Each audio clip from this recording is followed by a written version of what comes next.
Hi, my name is Steve Aminoff. I'm from Flatbush, as Robert is. This is an excerpt of a Brooklyn memoir by Robert Rosen. Yes, the war had ended 7 years before I was born, but that didn't mean it was over. It would never be over, not as long as the people who lived through it remained alive. World War II, along with the ghost of the Brooklyn Dodgers, lingered like a mass hallucination on East 17th Street and in large swaths of the surrounding borough. It was no longer a shooting war, of course. It was a mop-up operation, a war of words and ideas, a constant pounding of more verbal nails into the Nazi coffin, a stake through the vampire Nazi heart, a daily confrontation with the knowledge that the Nazis weren't all dead, that some of them roamed free in South America, and that somehow the Third Reich might again rise from its ashes. Perhaps it was even a premonition that someday, after enough time had passed, certain people would begin to suggest that the 6 million Jews were not systematically slaughtered in death camps, that it was all a big misunderstanding, a misinterpretation of history, that it was really typhus that had wiped them out, that it was an unavoidable public health catastrophe, no different than the bubonic plague. And even if it wasn't, who's to say they didn't deserve it anyway?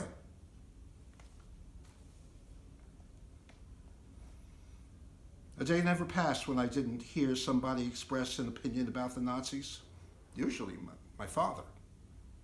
All you had to do to get him going was to point to one of those cute little candy-colored Volkswagen Beetles parked on the street and say that its rear engine provided excellent traction in the snow, or that you were considering buying one because the price was so reasonable.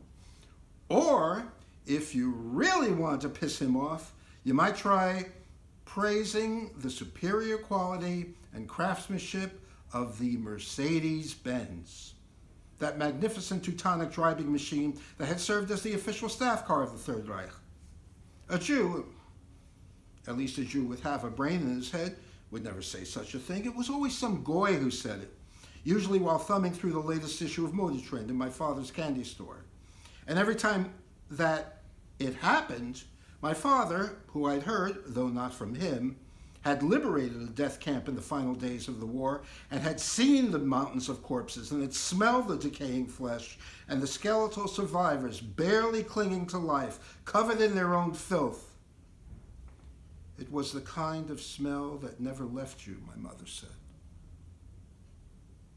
Would look at the ignorant bastard in the eye and say, "It's a Nazi car, schmuck." And if the schmuck continued to insist that the Mercedes was still the best-made car in the world, then my father would tell him that it was Jewish slave labor, courtesy of the concentration camps, that built VWs and Mercedeses. In fact, that's what he said about any product imported from the country he still called Nazi fucking Germany when he thought I wasn't listening. Yeah, we all hated the Nazis, if not necessarily their products. And if anybody didn't, he kept his fool mouth shut. Because if you lived in Flatbush, you were surrounded by Jews, and Jews, having paid the price in blood, now own the Nazis outright.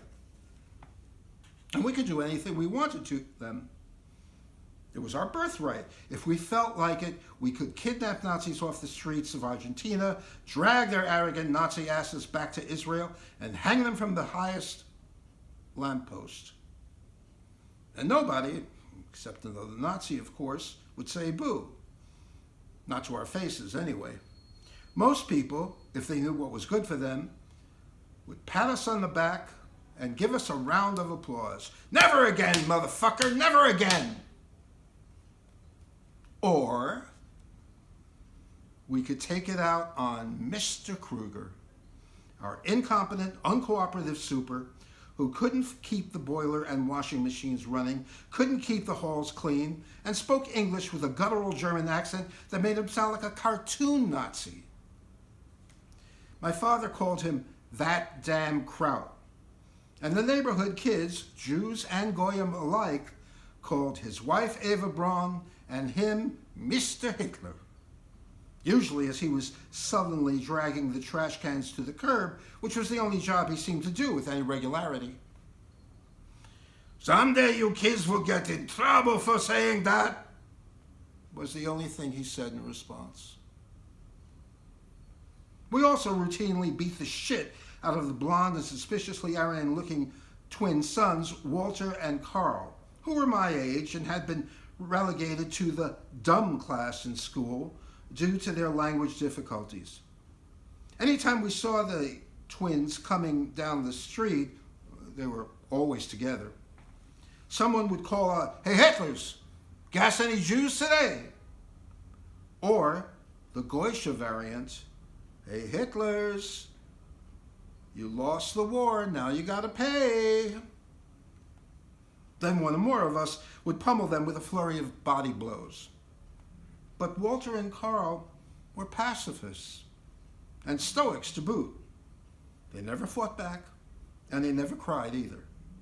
They just stood there, barely defending themselves and taking it until we stopped, which infuriated us even more, and led to even more severe beatings, until the Krugers finally took the hint and got the hell off East 17th Street, where they didn't belong and never had a chance.